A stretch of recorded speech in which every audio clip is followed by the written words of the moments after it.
Oiê, seja muito bem-vindo ao Na Leitura. Hoje damos continuidade ao livro O Marido Perfeito, de Kimberly Bell.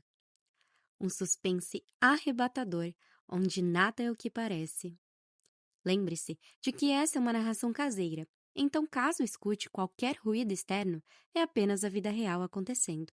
Vamos juntos? Início do capítulo 25. Não preguei o olho a noite toda. O sentimento de fúria pinica minhas veias feito os espinhos de um cacto. Toda vez que tenho pegar no sono, lembro do meu celular lá embaixo, enfiado no meio de um monte de garfos e facas, zunindo e tocando com as mensagens de Will que não param de chegar. Quantas ele já deve ter enviado até agora? 10, 20, 40?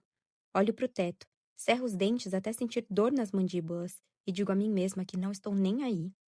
Se Dave estivesse aqui, eu correria até o quarto dele para pegar mais uma daquelas pílulas azuis mágicas. Depois de ontem, ou melhor, depois das últimas semanas, eu bem que poderia dormir no sono dos justos, que serviria ao menos para esquecer que tenho no celular. De manhã, meu cérebro, sobrecarregado pela adrenalina e pela raiva, parece entorpecido. Chuto as cobertas para o lado, aliviada. Tomo um banho e escovo os dentes como uma manhã normal de segunda-feira. Seco o cabelo e me maquio. Eu me enfio dentro de uma saia e de uma blusa. Calço meu sapato de salto favorito e desço correndo para ajeitar o café. Rotina. É disso que preciso. Uma viúva normal ligaria para o trabalho para avisar que faltaria hoje. Passaria o dia inteiro na cama, envolta no roupão do marido, se entupindo de biscoito Oreo e creme de amendoim, se escondendo do mundo. E um chefe normal entenderia. Ted responderia com uma frase clichê, apesar de agir com toda a boa intenção do mundo, e me diria para ficar em casa pelo tempo que fosse preciso, para não apressar as coisas, que o escritório do colégio estaria me esperando assim que eu me sentisse preparada para voltar. Mas eu não sou uma viúva normal, certo? Meu marido, o mesmo que 12 dias atrás embarcou num avião rumo ao oeste, ao encontro da própria morte, não está morto, o que significa que não estou viúva. Enquanto o café escorre pelo coador, dou uma espiadinha na gaveta dos talheres. A tela do celular está apagada. Passo o dedo no visor e não acontece nada. Acabou a bateria. Ha! Exclamo em meio ao vácuo da cozinha e fecho a gaveta com força. Foi uma pequena vitória. Como Will poderia explicar isso? Que tipo de pretexto ele arranjaria para justificar essa farsa toda? E se ele me meteu toda essa encrenca para fingir que tinha morrido porque se preocupa em me escrever? Como ele pode ter certeza de que eu não vou até a primeira delegacia fazer a denúncia e entregar meu celular como prova de que ele está vivo? Essa última possibilidade me deixa paralisada, com as costas grudadas no azulejo. Eu seria mesmo capaz de entregar o meu próprio marido? Deveria fazer isso? Sempre acreditei que roubar é algo inadmissível e que quem rouba deve responder pelo crime. Mas pensar no meu marido, meio Will, atrás das grades, faz meu estômago revirar. E aí penso na mãe dele. Naquelas duas pobres crianças dormindo tranquilamente na cama quando o fogo começou a tomar conta do prédio em que moravam. E se foi o Will quem provocou esse incêndio? E se ele tivesse sido preso naquela ocasião e nós nunca tivéssemos nos conhecido? Como a minha vida teria sido diferente? Como teria sido vazia? Tenho muitas perguntas. Talvez eu deva dar uma chance para ele se explicar, ouvir o que ele tem a dizer, antes de tomar qualquer decisão. A cafeteira apita. Coloco o café numa caneca térmica enorme. Pego uma barra de cereal na despensa, as chaves e a bolsa que estão no balcão. Tiro o celular de dentro da gaveta e o levo comigo. Depois. Vou escutar o que ele tem a dizer. Mas depois. O enxame de alunos do ensino médio se amontoa no estacionamento da Lake Forest 15 minutos antes do primeiro sinal tocar. Eles me observam passar com os meus óculos escuros e nem se incomodam em disfarçar os olhares de quem acaba de ver um animal no zoológico. Sou como um experimento psicológico, um alienígena que acabou de pousar no planeta Terra. Estão me observando para tentar encontrar algum sinal de que os ETs sugaram meu cérebro e colocaram alguma coisa de outro mundo no lugar dele. Josh Wardruful, aluno do último ano, desce do carro, parado ao lado do meu, e me perscruta por cima do teto do seu conversível. Oi, senhora Griffith. Está tudo bem? Faço uma careta. Aperto o botão da trava no chaveiro, reúno forças e abro um sorriso largo. Bom dia, Josh. Alguma novidade? A testa franzida dá lugar a uma expressão de falsa modéstia, e ele começa a listar todas as faculdades de que recebeu cartas, aquelas em que ele foi admitido, e todas são instituições de alto nível, mas nenhuma delas está entre as que os pais deles desejam. Ainda não recebi nada de Harvard. Não importa qual vai ser a resposta de lá. Você tem que se orgulhar. Já recebeu o sim de uma lista enorme de faculdades que estão louquinhas para te ver usando o uniforme delas. Josh encolhe os ombros em dúvida. Meu pai continua fazendo os contatos dele. Espero que me respondam logo. Dedos cruzados. Tento transmitir o máximo possível de incentivo por meio dessas palavras. Mas para esses alunos, a sorte não depende de nada disso. Para eles, o sucesso depende de duas coisas, e somente delas: trabalho pesado e uma boa rede de relacionamentos. O dinheiro é uma certeza, e o fracasso não é uma opção. Josh me lança um sorriso despretensioso e permanece ali, imóvel, até que me viro e começo a caminhar em direção ao prédio do ensino médio. A brisa da manhã é fresca, mas o estacionamento parece uma montanha imensa à minha frente que preciso escalar sob uma temperatura de quase 40 graus. Começo a caminhar, tentando me movimentar pouco para não transpirar muito, mas já sinto a blusa de seda grudada na pele. Oi, Bridget. Bom dia, Isabela. Vocês estão mais bonitas do que nunca hoje. Não tem nada fora do comum nessas alunas. As duas só parecem dois zumbis que vão ter de encarar uma aula de cálculo puxada hoje. Senhora Griffith, tá tudo bem? Pergunta uma delas. Inspiro e retenho o suspiro. Muito bem, obrigada. Bridget aponta para o meu tórax. A sua blusa não tá do lado do avesso? Olho para baixo e vejo que ela tem razão. A etiqueta está para fora e dá para ver a costura interna da blusa. Cruzo os braços e não tiro os olhos de Bridget. Vou à banheira assim que entrar no prédio. E a senhora tá usando um brinco só. A outra orelha está sem, comenta Isabela. Levo as mãos às orelhas e sinto o lóbulo sem nada. Sinto um rubor nas bochechas. Meu Deus. Agora entendi por que os alunos ficaram me olhando no estacionamento, observando a pobre viúva que voltou de licença parecendo um espantalho. Tiro o brinco da orelha e o jogo dentro da bolsa, ao mesmo tempo em que verifico a minha saia e dou uma espiadinha nos sapatos. São da mesma cor, ufa, pelo menos isso. Saí de casa correndo hoje, deu no que deu. Assim, deu no que deu, dizem as duas em uníssono, sem nenhuma palavra mais. Eu me viro e caminho até o prédio. Planejar um treinamento de sensibilidade acaba de entrar para o topo da minha lista de afazeres. Encontro Eva no escritório assim que atravesso a porta. Não fico tão surpresa de vê-la aqui.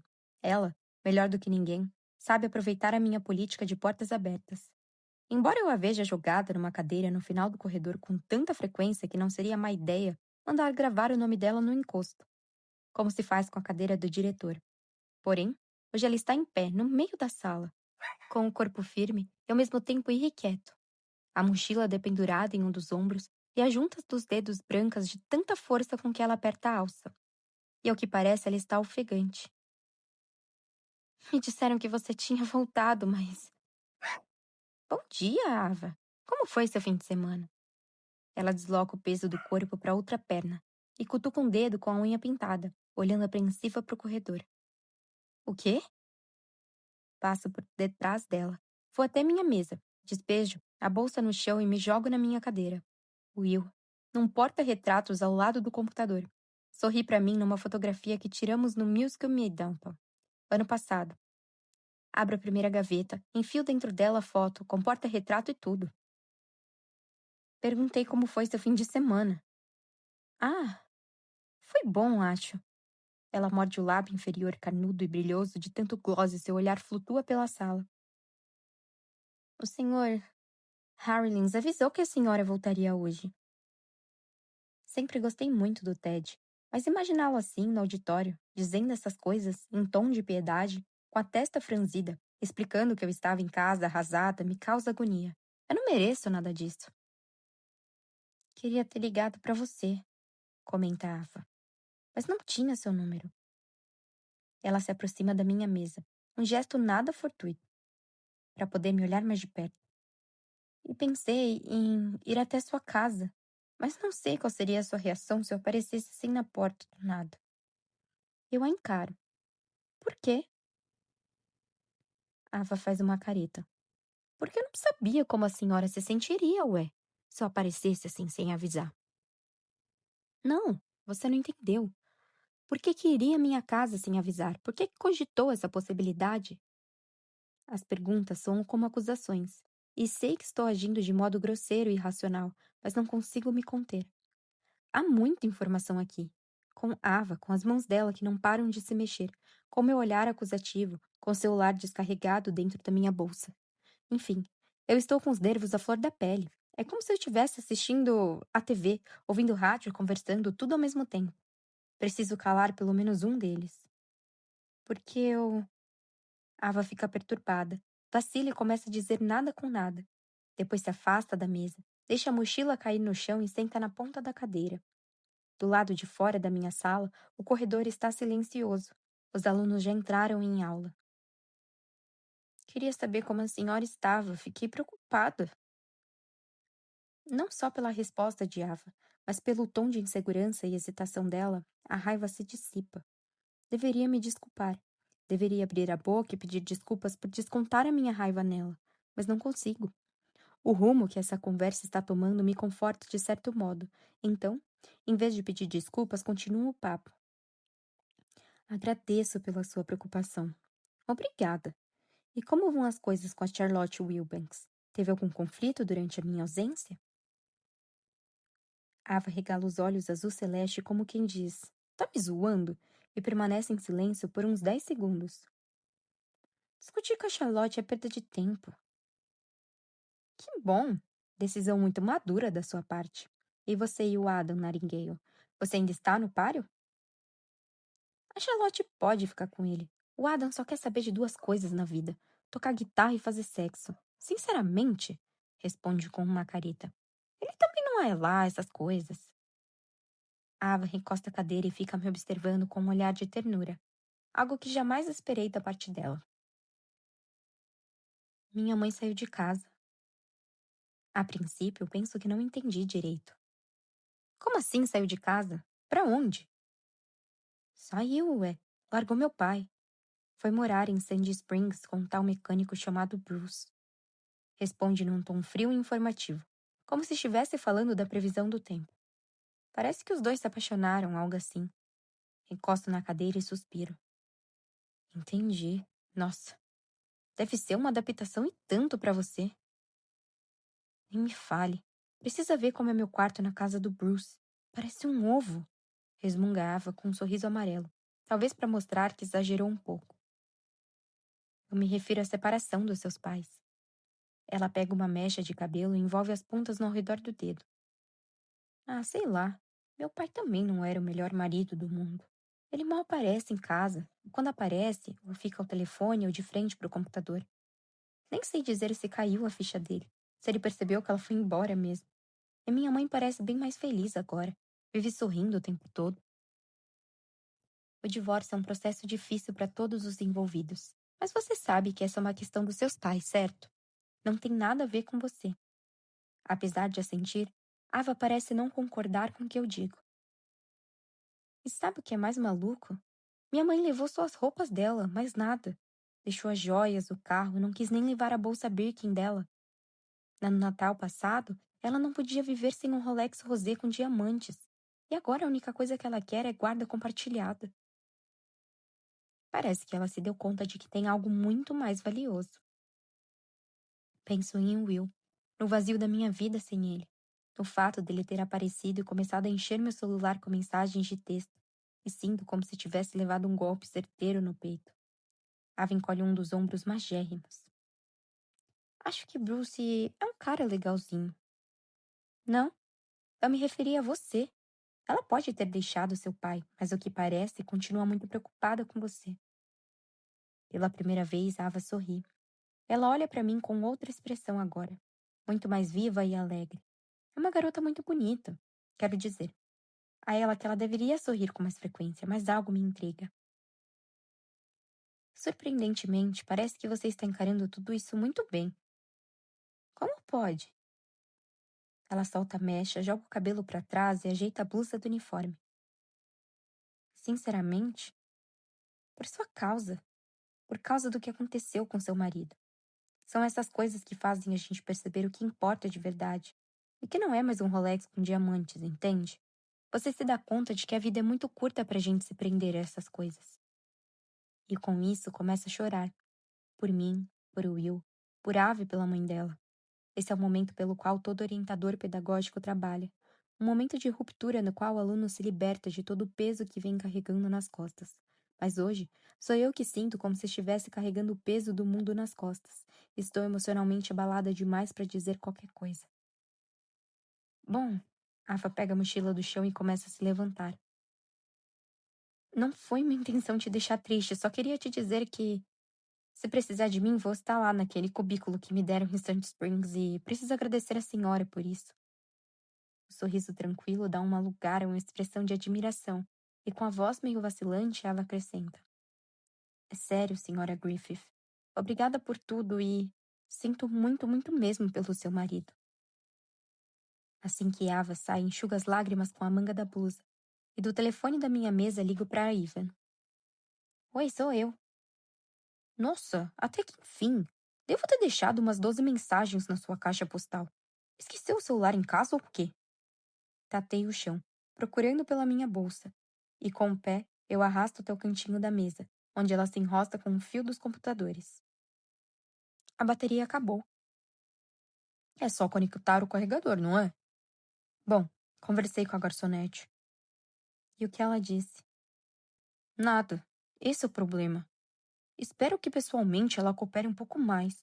Por isso pretendo viajar para lá ainda essa semana. E seria bom se você também fosse. As pessoas costumam se assustar com a minha altura. E acho que, se eu aparecer acompanhada de uma mulher, ainda por cima psicóloga, as coisas podem ficar mais fáceis. Você deve ter razão. Fico feliz de poder ajudar de alguma forma. Ótimo.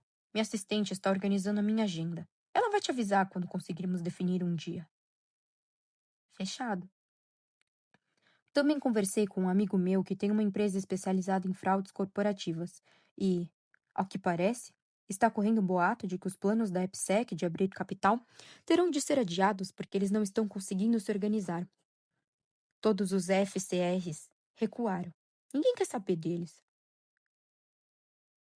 O que é FCR? Fundo de Capital de Risco. Investem em empresas como a EPSEC e fecham um acordo de equidade. As empresas costumam usá-los como um influxo de caixa para fazer a oferta pública inicial.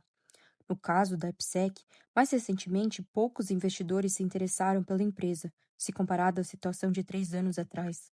No ano passado, só um investidor se interessou pela empresa, e foi feito 100% em títulos. Então, não houve lucro líquido. Sou orientadora pedagógica de uma escola, Ivan. Não faço a menor ideia do que isso significa.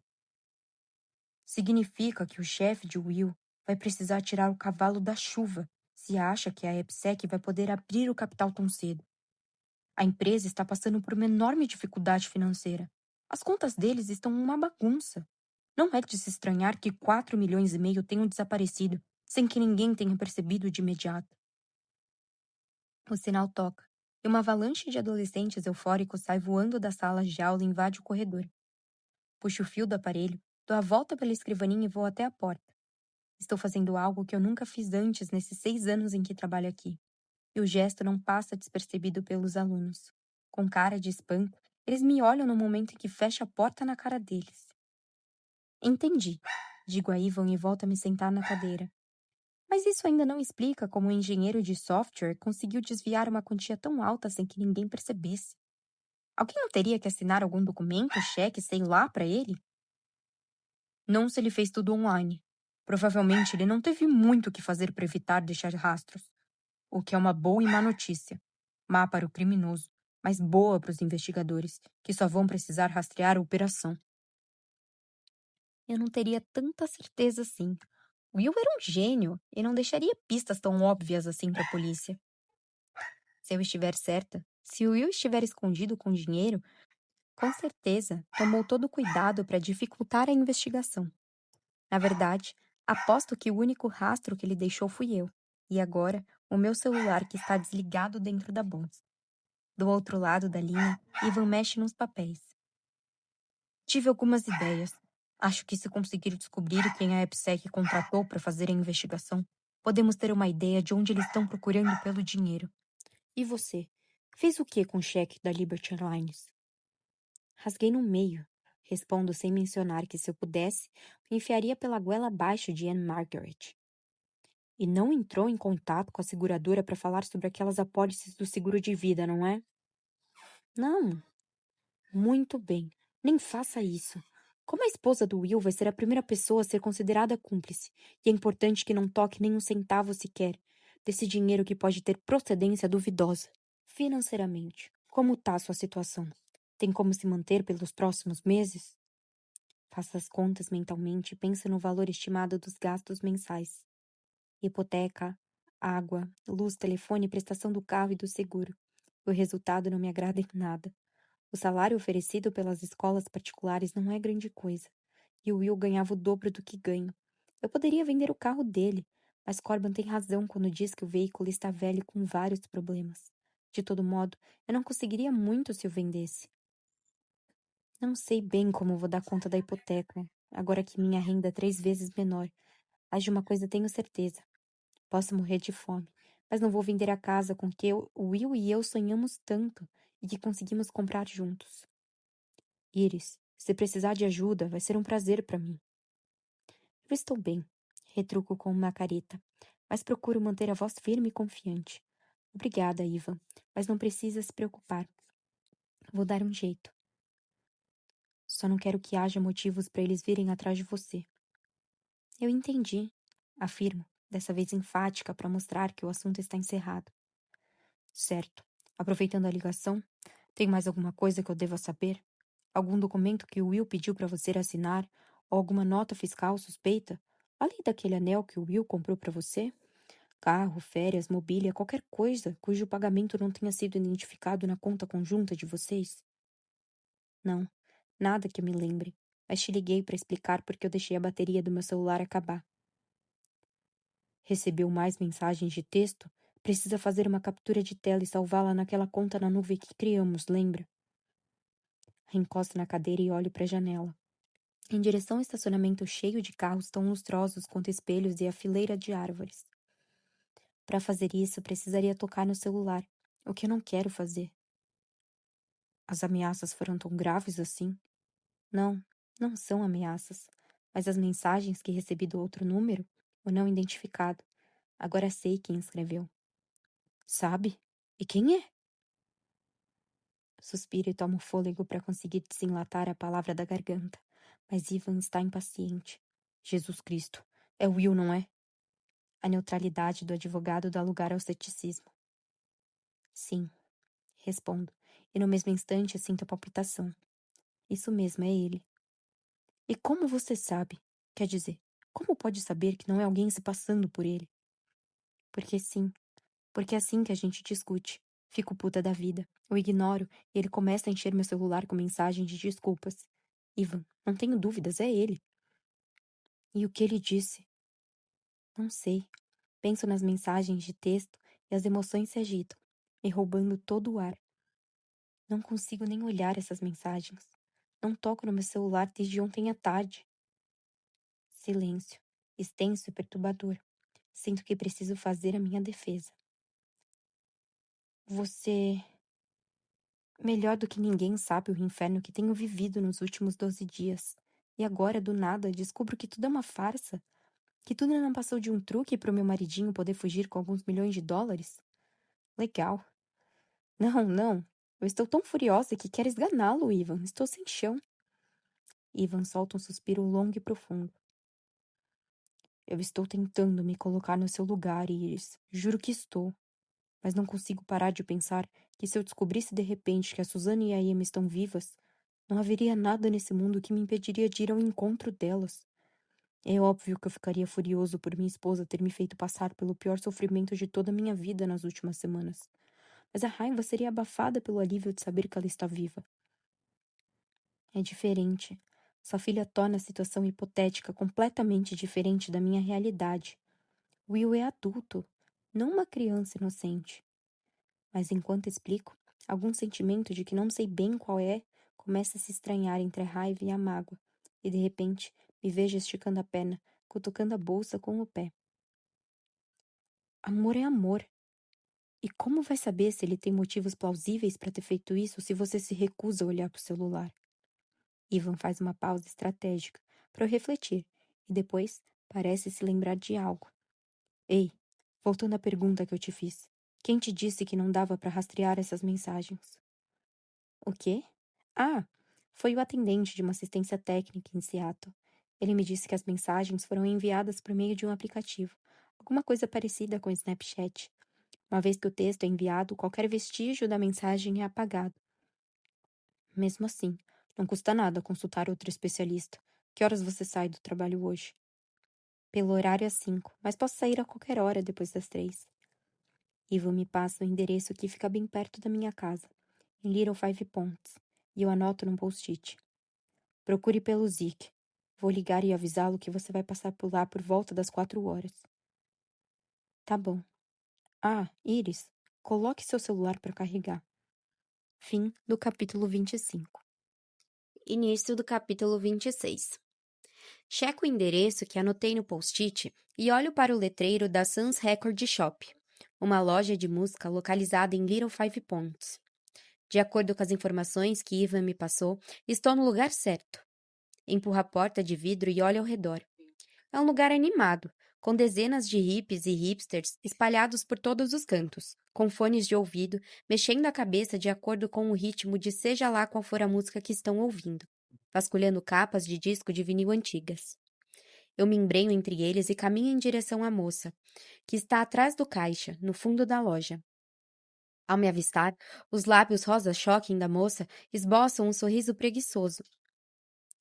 Ei, como vai? Pela voz arrastada e doce, tenho certeza de que ela no mínimo fumou alguma coisa. Quero falar com o Zeke. Ele está me esperando. Quero falar com o Zeke. Ele está me esperando. Ela aponta para uma porta amarela à minha direita. Por ali. Agradeço à moça e sigo na direção da porta, por um corredor comprido, com alguns espaços amplos e separados, parecendo salas.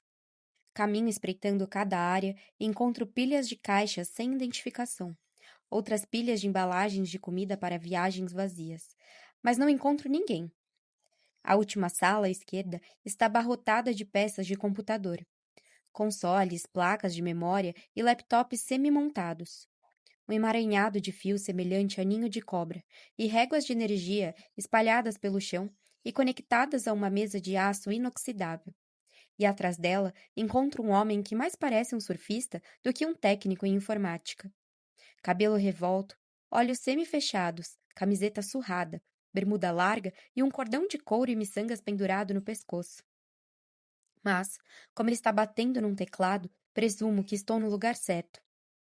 Bato na porta e nada. Bato de novo, e dessa vez com mais força, e pigarreio. Zeke? Ele ergue a cabeça e olha, mas como quem não quer nada. Depende. Foi Ivan Schofield que me pediu para vir. Sou Iris Griffith. Ele disse que você poderia me ajudar com meu celular. Sem tirar os olhos da tela do computador, no qual está mexendo, Zeke ergue uma mão, e eu ofereço a minha para cumprimentá-lo, mas logo percebo que entendi errado. Seu celular, pede num tom de impaciência. Ah, tá legal. Tiro o aparelho da bolsa e o entrego a ele. Zeke pluga o celular na entrada USB do computador e começa a trabalhar sem dizer uma palavra sequer. Enquanto seus dedos exploram o teclado do aparelho, sou tomada por uma onda de nostalgia e uma saudade imensa de Will. Da habilidade dele com teclados e telas, da lista longa de símbolos e números rolando pelo visor. Eu me jogo na pontinha de uma cadeira que encontro encostada na parede. Numa assistência técnica, um cara me disse que as mensagens foram enviadas por um aplicativo e que por isso não poderiam ser rastreadas. Zeke caçoa. E acreditou nele? Murmura um claro. Acha que consegue rastrear as mensagens? Em 5 minutos, no máximo. Meu celular apita avisando a chegada de uma nova mensagem. Zeke mantém os olhos fixos na tela. O camarada aqui é teimoso. Deixa ele comigo. Mordo o lábio enquanto olho ao redor e tento ler uns rabiscos sem sentidos, escritos numa lousa branca pendurada na parede. Observo o emaranhado de fios e carregadores num caixote no chão e faço de tudo para não olhar para o celular. Por enquanto. Sem me dar conta, pergunto: quantas mensagens de texto novas tem aí? 83. Pode me fazer um favor? Leia a última. O cara me olha com cara de quem não entendeu nada, mas passa o dedo pela tela do iPhone. Aqui diz: se eu pudesse voltar atrás e começar tudo de novo, teria escolhido tudo diferente, menos você. Um nó repentino se forma na minha garganta, mas aguento firme e engulo em seco, me concentrando, na raiva que estou sentindo. Will não morreu, ele escolheu sumir do mapa, escolheu o dinheiro em vez de mim, que era supostamente a pessoa favorita dele no mundo. Mesmo que ele pudesse voltar atrás, ainda que pudéssemos recomeçar tudo, será que eu gostaria? Mas, mesmo com raiva, me revolvendo por dentro, me corroendo, feito uma cupinzama esfomeada. Sei que a resposta é sim. Deveria dizer que não, mas não o faço, porque penso que talvez eu possa mudar as coisas. Talvez eu consiga fazer com que o Will escolha mim em vez do dinheiro da próxima vez. Tem sempre um otário que insiste em permanecer na fila do coração partido. Depois de fuçar no meu aparelho por mais alguns poucos minutos, Zeke tira os olhos da tela e olha para mim. Tem mil maneiras de permanecer anônimo na internet hoje em dia. E esse cara fez uma péssima escolha. Zeke rabisca alguma coisa no bloco de anotações. Arranca a folha e me entrega junto com o telefone. Um endereço que não conheço, mas que fica em Atlanta. É sério isso? Você levou o quê? 4 minutos para descobrir? Pela primeira vez desde que atravessei a porta, Zeke sorri e mostra os dentes brancos feito neve. É por isso que me paga uma bufanfa alta, saca? A casa é enorme, um agigantamento de tijolos e pedras em Vinings, um bairro de subúrbio que fica fora da região do perímetro da cidade. Em Atlanta, há 1 milhão de casas como essa aqui, localizadas em 1 milhão de bairros como esse. Condomínios recém-construídos em que tudo se harmoniza. Gramados aparados com precisão e alinhados a árvores e mais árvores de azaleias. 2 lâmpadas externas, uma em cada lado da porta da frente e pelo menos uma janela panorâmica. Do lado de fora, vasinhos enfeitando as janelas, e na beirada da calçada, uma caixa de correio feita de cimento e bem protegida. Passo em frente à casa do endereço que Zeke me forneceu, procurando por sinais de vida. Mas o que parece, não há ninguém lá dentro. As luzes estão apagadas, mas como estamos em plena primavera e o sol continua brilhando forte, mesmo perto da hora do jantar, por que deixar a luz acesa? Também não vejo o menor sinal de movimento, nenhuma sombra, nem vulto nas janelas. Se o Will estiver aí dentro, deve estar em algum lugar que não dá para ver do lado de fora. Ainda assim, cogitar que o Will esteja escondido nessa casa não tem a menor lógica. Se ele está mesmo com dinheiro, por que viria parar num subúrbio em Atlanta?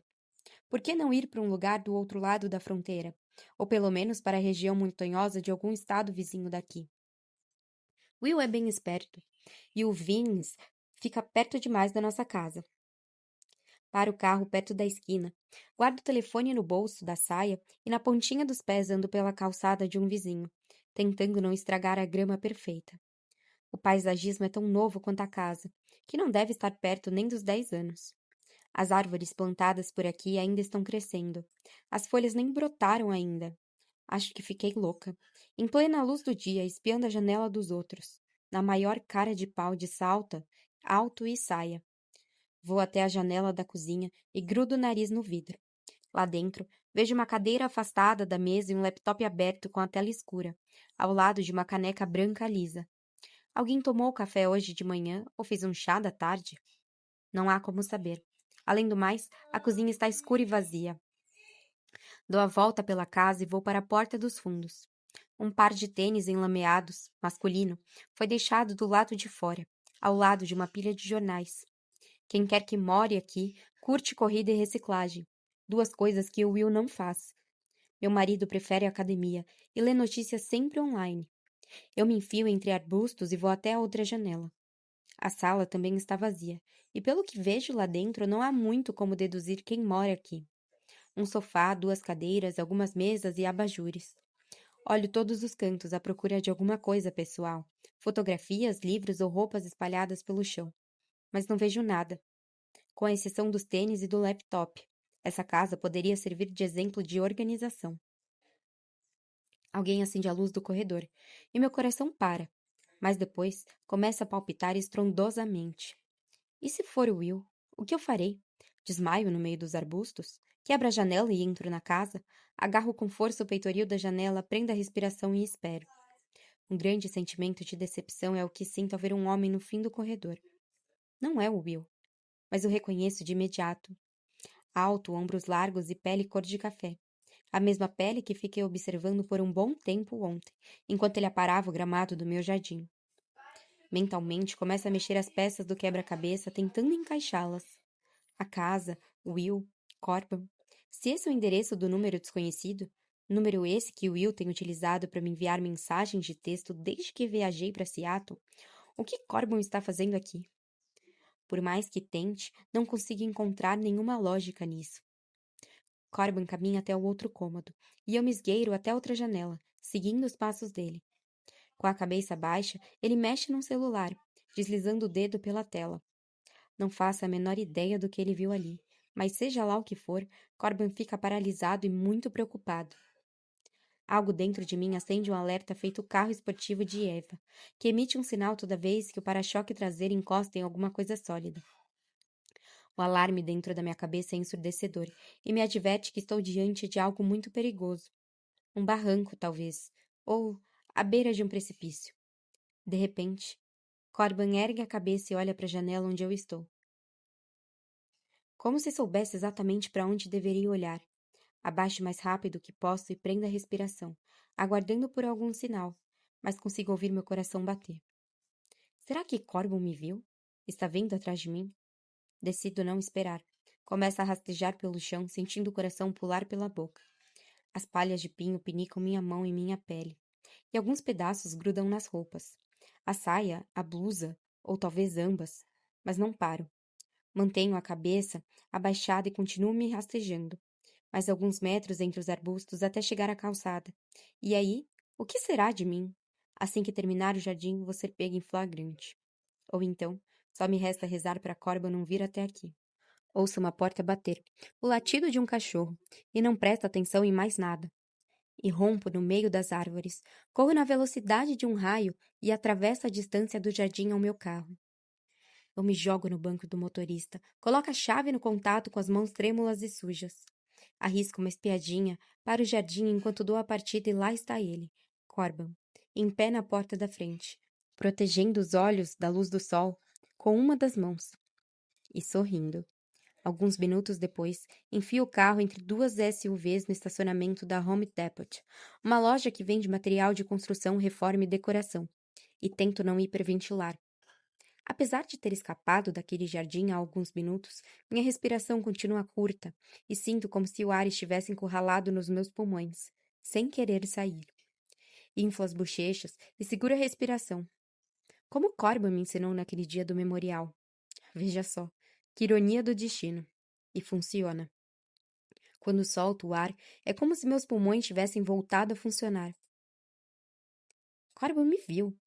Ele não só me viu, como poderia ter me alcançado facilmente. Não sou nenhuma atleta. E de salto alto e saia ainda por cima, qualquer um poderia me alcançar sem o menor problema. No período que levei para atravessar o jardim e entrar no carro, Corbin, com todo aquele condicionamento físico, teria ido e voltado 2 vezes tranquilamente. Mas ele nem sequer tentou. E também não pareceu surpreso, e ainda sorriu. Sinto o celular vibrar na altura do meu osso púbico. Com certa dificuldade, retiro o aparelho do bolso da saia. Fico olhando para a tela escura e me lembro de uma reunião que Ted e eu promovemos com os pais dos alunos há alguns meses.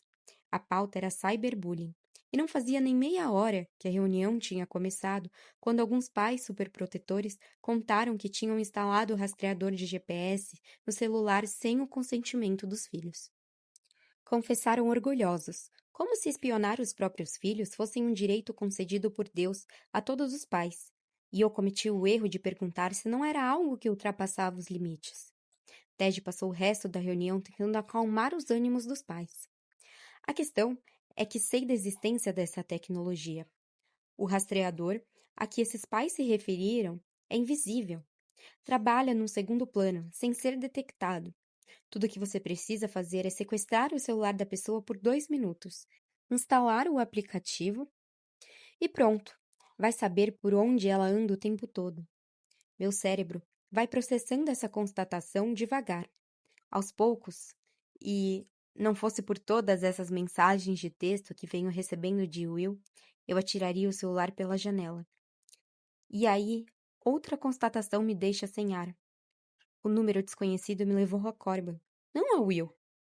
Com os dedos trêmulos, desbloqueio a tela e vasculho a lista de mensagens. 87 novas. Comoventes pedidos de desculpas, explicações detalhadas e declarações de arrependimento. Tudo bate, tudo soa familiar. Menos uma coisa. Eu te amo é o que ele diz 17 vezes. Mas nenhuma delas diz a palavra que eu quero ouvir. Nossas palavras. Nenhuma vez ele diz que eu sou a pessoa favorita dele. O que significa que a pessoa do outro lado da linha não é o meu Will. O que isso quer dizer? Que o Will está morto? Por mais furiosa que eu esteja por saber que ele preferiu o dinheiro a mim, não quero acreditar nisso. E os bilhetes, as mensagens com pedidos de desculpas e me pedindo para parar de investigar o passado dele. Se é Corba quem está por trás das mensagens de texto, foi ele quem escreveu a carta e o outro bilhete também? Encosto o ombro na janela do carro e sinto o dia recair sobre mim como uma avalanche. E ela vem aos poucos, gigante e amedrontada. Aquela pontada familiar nas costas, o ardor ao redor dos olhos, o nó preso na garganta. Todos os sinais de que estou à beira de um colapso. Quando os bilhetes e as mensagens de texto começaram, escolhi acreditar que era o Will do outro lado. Eu precisava acreditar nisso. Quando precisava encarar a realidade de um avião, carbonizado e aos pedaços no meio de um milharal, escolhi olhar para o outro lado, assim como fiz com o nosso casamento. Escolhi acreditar que o Will não gostava de falar sobre seu passado, embora houvesse muitas lacunas que nunca foram preenchidas. Sempre que surgia uma ou outra incongruência, eu me convencia de que tinha sido algo bobo. Dizia para mim mesma para deixar para lá. O que importava, como sempre pensei, era o nosso presente.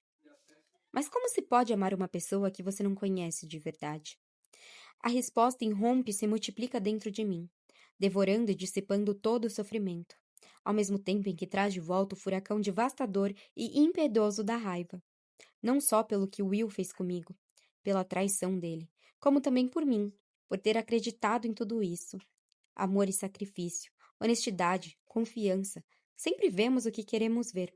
Juntamos as informações e as usamos ou as ignoramos de acordo com as nossas crenças, nossas escolhas, para reter o amor ou deixá-lo livre. Atiro o celular no banco do passageiro, engato a marcha e pego a estrada. Meu marido está morto, meu coração arrasado e meus olhos bem abertos agora. Apesar do horário de pico, consigo voltar para Little Five Points em menos de 1 hora. Deve ser quase 7 horas agora, e no céu o roxo se mistura com o azul. A loja de discos está vazia, exceto pela moça bonita de trás do balcão. Contando dinheiro, ao ouvir a campainha da porta, ela ergue a mão pedindo para esperar. Mas não espere e sai andando em direção à porta amarela antes dela terminar a contagem. Encontro Zeke exatamente no mesmo lugar, ainda digitando num teclado, aos fundos, na sala de pernas para o ar. Você voltou, diz sem tirar os olhos do monitor. Coloca o celular em cima da mesa. Esqueceu de ver que instalaram um rastreador. Não, eu vi. Ele olha para mim, depois para o meu cabelo todo bagunçado e, na sequência, para a manga rasgada da blusa. O que diabos aconteceu com você? O que aconteceu é que estão me rastreando. Você deveria ter me avisado que estavam me seguindo, não acha? Você não perguntou. Tento, mas não consigo conter um suspiro preso na garganta. Pode desinstalar essa droga, por favor? E tem mais um número que precisa ser rastreado. É o de prefixo 678, que aparece aí no começo da lista. Zeke desliza o dedo pela tela e vasculha as mensagens.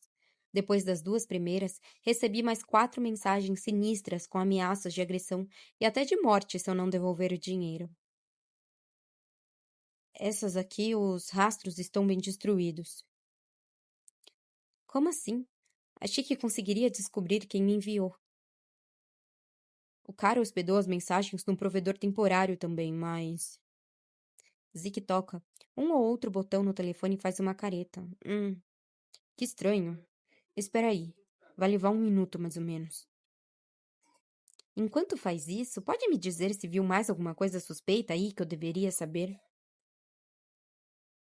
Com o pé, ele puxa uma das caixas do chão e tira de dentro dela um carregador.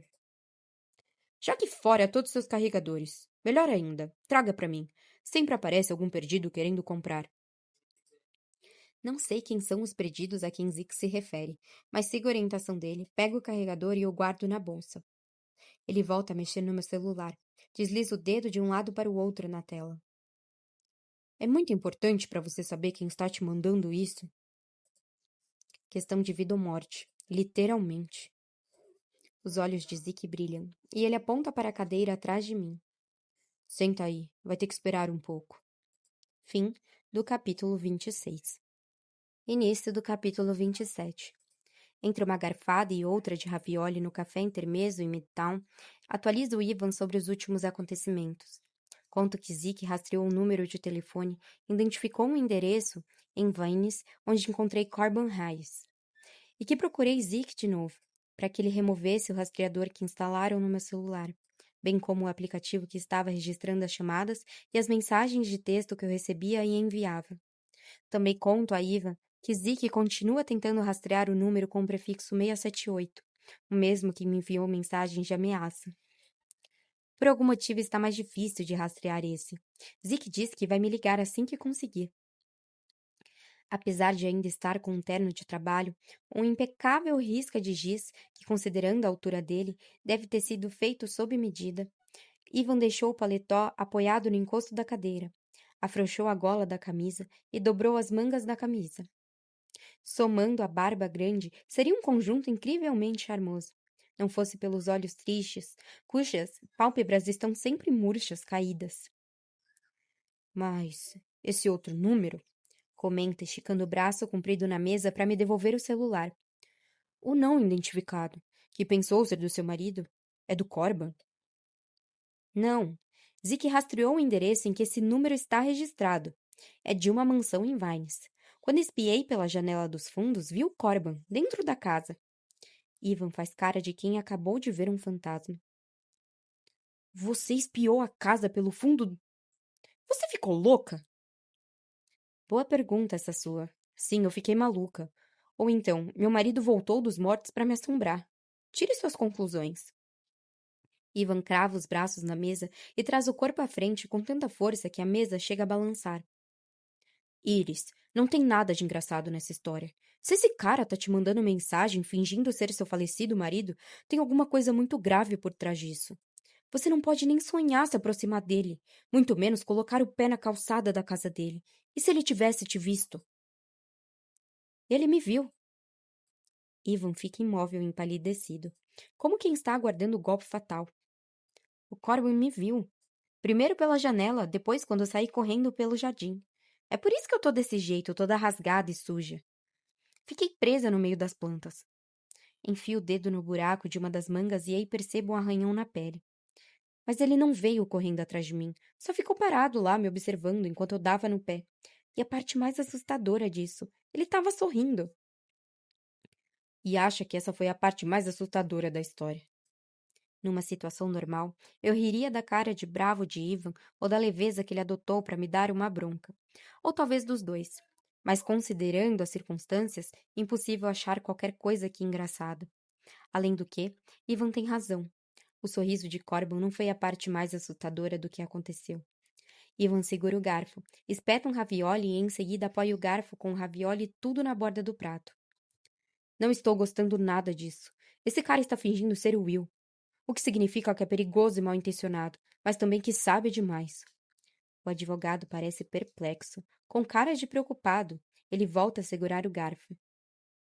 Não sei o que está te levando esse cara. agir desse modo, mas com certeza tá se sentindo ameaçado. Você não pode ir pra sua casa, não tá segura lá. Acabei de comprar um sistema de alarme super moderno, o melhor do mercado, segundo o cara que instalou. Câmeras, botões de pânico, tudo que tenho direito. Um alarme não faz um criminoso convicto mudar de ideia, Iris.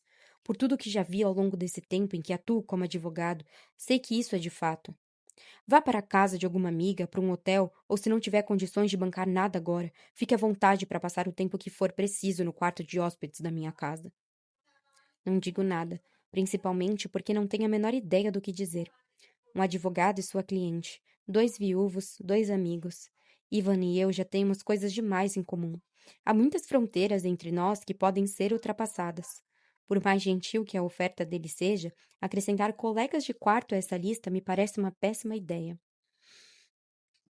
Vejo que ficou assustada com o meu convite. Então, deixe-me explicar direito. O quarto tem banheiro e chave, e não estou pedindo que fique lá só por você. Ivan encolhe os ombros como se não tivesse dando a menor importância para o que está dizendo, ao contrário do que diz a expressão tensa. Quem disse que a pior coisa que pode acontecer é perder a família e os amigos não estava errado. Minha casa é muito silenciosa. Seria um alívio ter alguém por perto de novo. Durante essa última frase, Ivan fecha os olhos, mas não é nem em mim que ele está pensando, e sim em Suzane e Emma, tentando visualizar a imagem delas. Sei que ele tem a melhor das intenções ao me fazer essa oferta, mas também sei que ela é fruto de amor, perda e saudade. Já me sinto como uma intrusa sem nunca sequer ter posto um pé na casa dele. Abro a boca para recusar um convite com polidez, mas Ivan deve imaginar a minha resposta. Então me interrompe a tempo. Não precisa responder agora. O quarto está lá para quando quiser. E se não quiser, pelo menos me prometa que vai pensar em ficar na casa de um amigo ou amiga, ou da sua família. Faço que sim, agradecendo. E Ivan volta para o seu ravioli. Então, voltando. Perguntou a Zeke se tem como saber quem instalou esse programa espião? Não. Eu nem sabia que dava para fazer isso. Também não sei se é possível, mas se tiver alguém nesse planeta que consegue fazer isso, com certeza é ele. Enquanto isso, acho que nem preciso dizer. Mas não custa reforçar. Fique longe de Corbin. Se ele enviar alguma outra mensagem de texto fingindo ser Will, não. Preste bem atenção. Não responda. Se ele ligar ou aparecer na sua casa de novo, ligue para a polícia. Mas não se esqueça de documentar tudo, como combinamos. Vamos precisar disso para dar entrada num pedido de ordem de restrição. Meu celular vibra em cima da mesa e na tela aparece o rosto de Dave. Meu irmão, se incomoda se eu atender? Com a mão, Ivan gesticula e responde que não. De modo algum, fica à vontade. Atendo e tapo outro ouvido para conseguir ouvir em meio ao barulho do restaurante. Oi, posso te ligar daqui a pouco? Eu tô jantando. Não, não pode.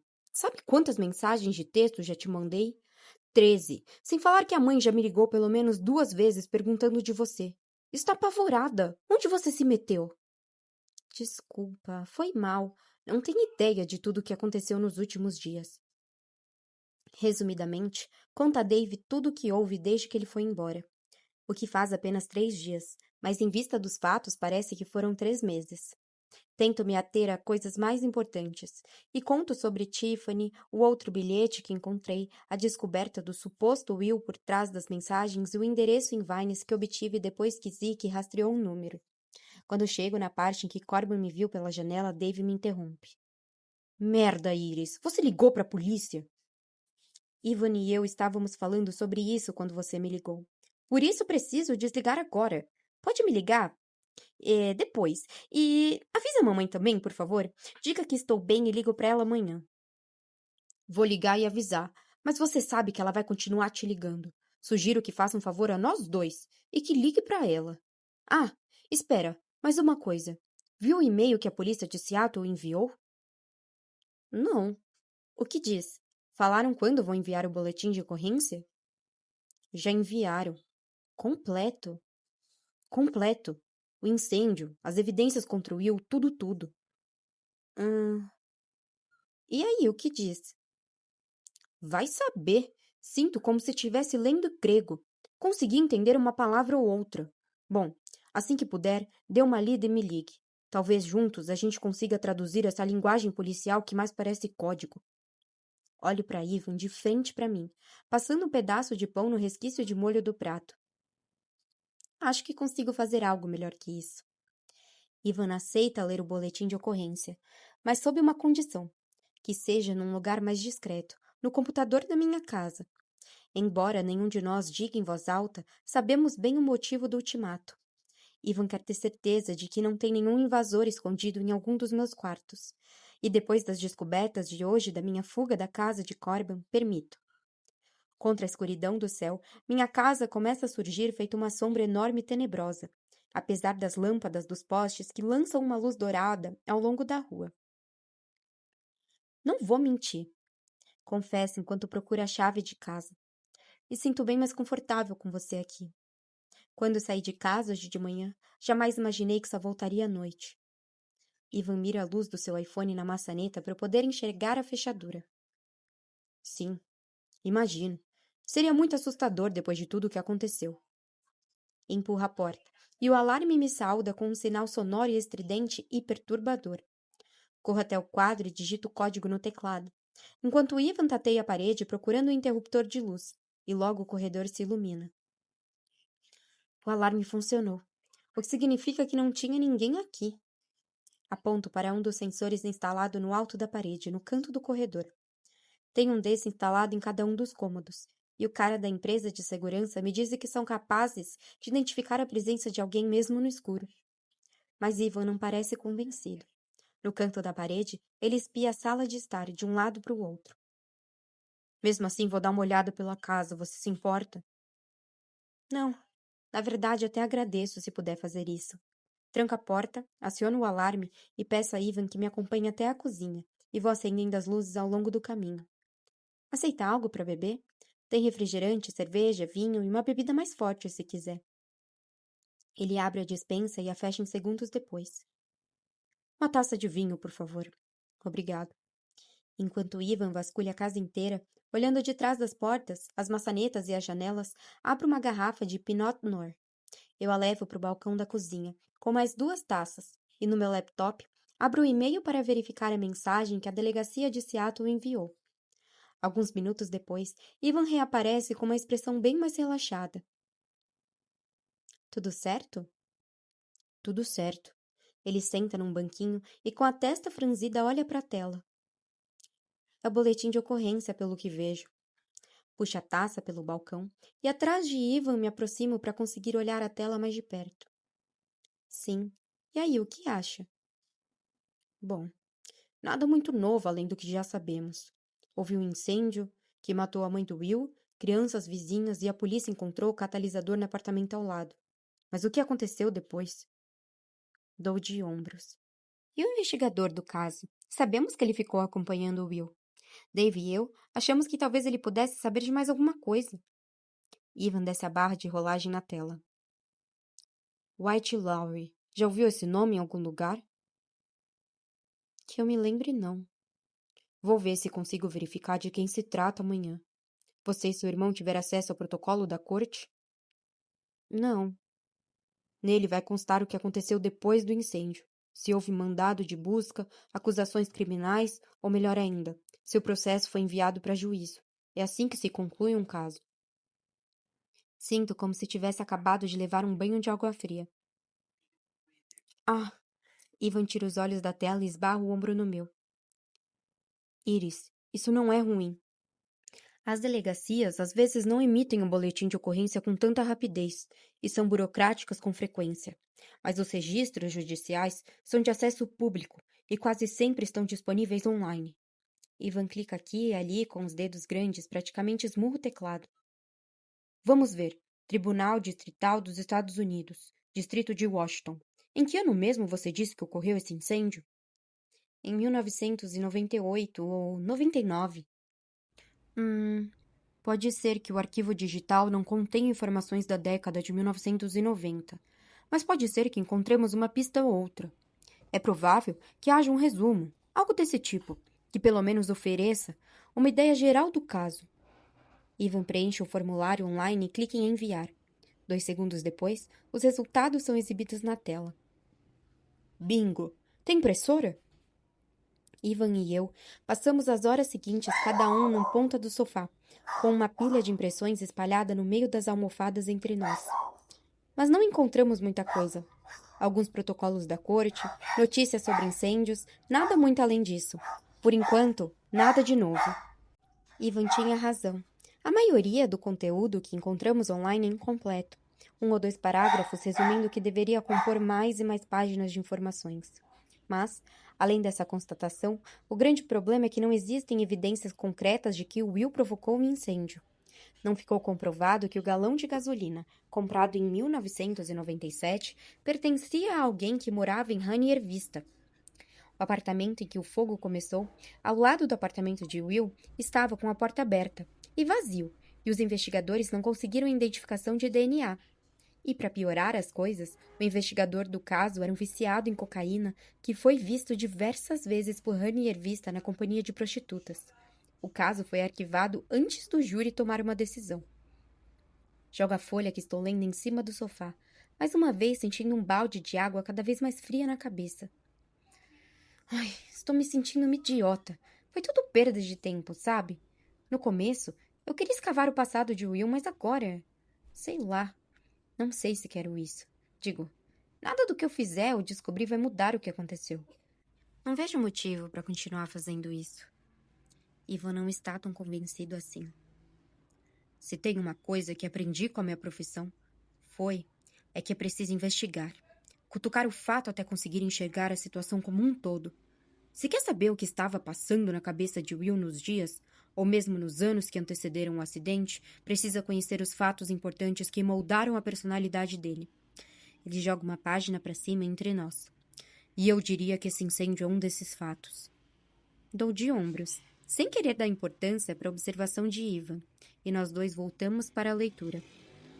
Pelo conteúdo que encontramos na internet, fico sabendo que, além do velho com que Dave e eu conversamos naquele centro comunitário, a testemunha ocular apresentada pelo promotor foi uma mulher chamada Cornélia Huck, uma vizinha que morava no 47C, apartamento ao lado daquele em que o fogo começou.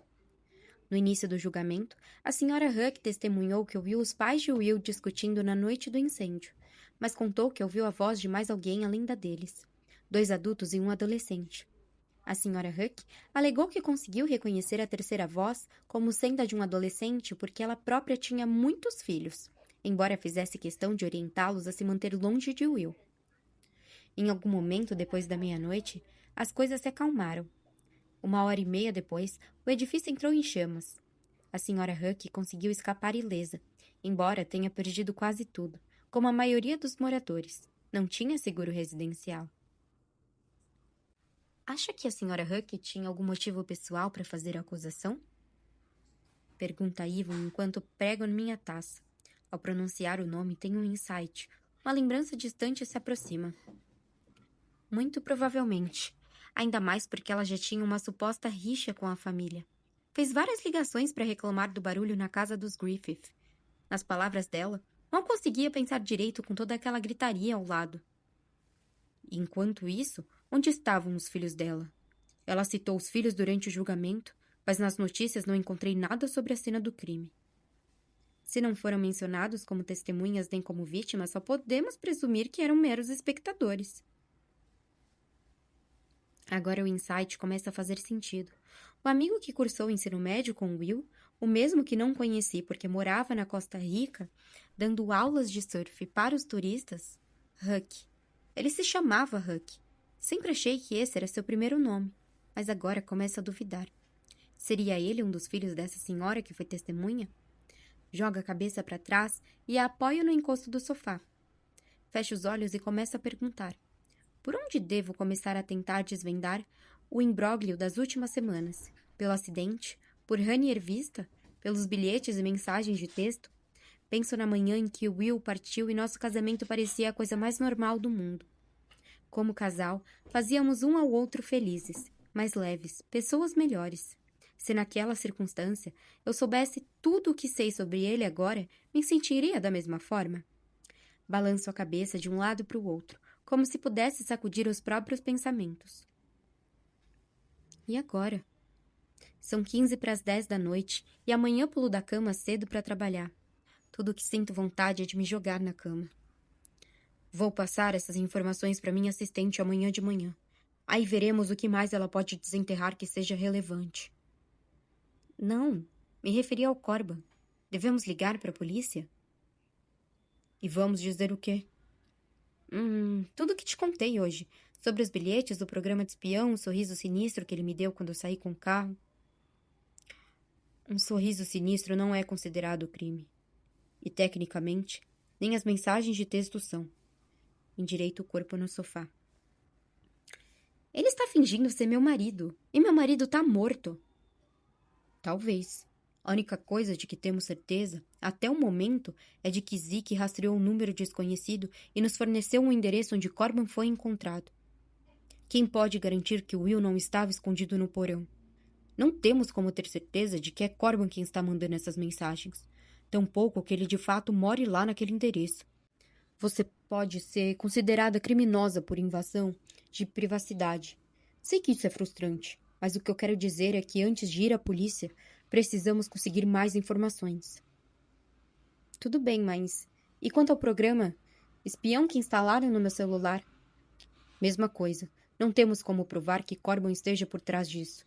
E, infelizmente, essa é uma área em que a tecnologia está anos-luz à frente da lei. Esses programas não são ilegais. E a menos que Zeke consiga provar que Corban é o responsável por isso, mas provar por meios legais, não pelas artimanhas de hacker dele, dificilmente conseguiremos comprovar que o Corban é culpado de alguma coisa. Mas isso não é trabalho para a polícia? A polícia só pode agir quando houver provas suficientes. Coisa que não temos. Por enquanto, qualquer suspeita em relação ao Corban não passa disso. Uma suspeita. E a ordem de restrição? Poderíamos dar entrada num pedido de ordem de restrição temporária, mas nada muito além disso. Teríamos de comprovar que ele tenha sediado e intimidado você, e que isso tenha ameaçado sua integridade. E vai ser difícil provar isso depois de você ter oferecido uma cerveja pro cara por ele ter aparado o gramado do seu jardim. Solta um suspiro longo e profundo. Olha, eu não tô tentando dificultar as coisas, só tô sendo realista, te dizendo como as coisas funcionam. A primeira coisa que precisamos fazer é contratar um investigador particular amanhã de manhã, e a partir do que ele descobrir, saberemos qual será nosso próximo passo. Tudo bem para você, assim? Faço que sim, mas sem ter muita certeza. Que bom. Ivan bate as mãos nos joelhos e estica as pernas longas, levantando do sofá. Ele sorri para mim, os ombros prostrados e as mãos enfiadas no bolso. A versão advogado se foi e volta a dar lugar a de homem dos olhos tristes, que sempre me deixa chateada quando aparece. Tem certeza de que vai ficar bem aqui? Claro. Respondo, sem conseguir esconder direito o medo que estou sentindo, mas tento abafá-lo com um sorriso de orelha a orelha. A julgar pelo modo como Ivan cobriu meus lábios, acho que não foi muito convincente. Se não quiser ficar na minha casa, pode ir para um hotel. Vou ficar bem. Tem um alarme super moderno. Lembra? Certo. Ivan me oferece a mão e me ajuda a levantar do sofá. Em seguida, eu a acompanho até a porta. Antes de segurar a maçaneta, ele hesita, vira e me olha com uma careta. Zeke deu alguma notícia sobre o número do prefixo 678? Tira o celular e olha a tela. Não, nenhuma. Por que será que está demorando tanto? Vou dar uma ligada para ele a caminho de casa agora. Se souber de alguma novidade, te ligo. E amanhã falamos sobre o encontro com a Tiffany. Combinado. Bom, é isso. Mantenha tudo trancado e não abra a porta para ninguém. Ao menor sinal de perigo ou suspeita, acione os botões de pânico. É para isso que eles servem. Ivan, é sério. Pode ir tranquilo. Eu vou ficar bem. Ele cede, puxa a maçaneta da porta da frente e aciona a sirene. Ai, merda! Corro até o quadro do alarme, digito o código e o barulho ensurdecedor para. Como já sei o que vai acontecer em seguida, corro até o telefone da cozinha que já começou a tocar. Rugby, rugby, rugby. Repito como se fosse um grito de guerra. Me desculpa, prometo que foi a última vez. Que bom que está tudo bem, senhora Griffith. Tenha uma boa noite. Coloco o telefone no gancho e volto para o corredor com o coração se acalmando. Ivan continua lá, bem onde o deixei. As mãos enfiadas no bolso e um sorriso de orelha a orelha. Bom, pelo menos sabemos que essa coisa funciona mesmo. Os vizinhos devem estar com vontade de me matar. Ele me puxa para um abraço rápido e me envolve com os braços de louva-a-Deus e o aroma de shampoo e de loção pós-barba que não conheço. Por uma fração de segundo, penso em considerar o convite para ficar na casa de Ivan, mas no mesmo instante, o abraço se torna incômodo. Apertado demais, próximo demais, cedo demais para me encaixar assim nele. O queixo de Ivan apoiado na cabeça e suas mãos quentes no meu pescoço. Eu me desvencilho e me afasto dele. Se cuide, sim? Gesticulo com a cabeça, confirmando. Ele sorri. Me ligue amanhã de manhã. E com isso, Ivan atravessa a porta e sai, mas fica parado nos degraus enquanto gira o trinco da porta. Ele aponta para o quadro do armário antes que eu feche a porta de vez, e eu reviro os olhos brincando. Aciono o alarme, e da janela faço um sinal de joia para Ivan. Assim que se certifica de que estou segura, ele corre até o carro e vai embora. Apaga a luz da varanda, mas mudo de ideia em seguida e volto a acendê-la. Se houver algum dia na minha vida que eu tenha de dormir com a luz acesa, esse dia certamente é hoje. Encosto o rosto no vidro da janela e observo a fileira de casas vitorianas do outro lado da rua, pairando no céu em meio à escuridão. Com exceção da luz acesa de uma outra janela, tudo se mantém silencioso. Achei que ele não fosse embora nunca mais. Alguém diz atrás de mim, e nesse momento meu coração para. Fim do capítulo 27. Se você está gostando do livro, lembre-se de se inscrever no canal e ativar as notificações para não perder os próximos capítulos da obra. Beijos!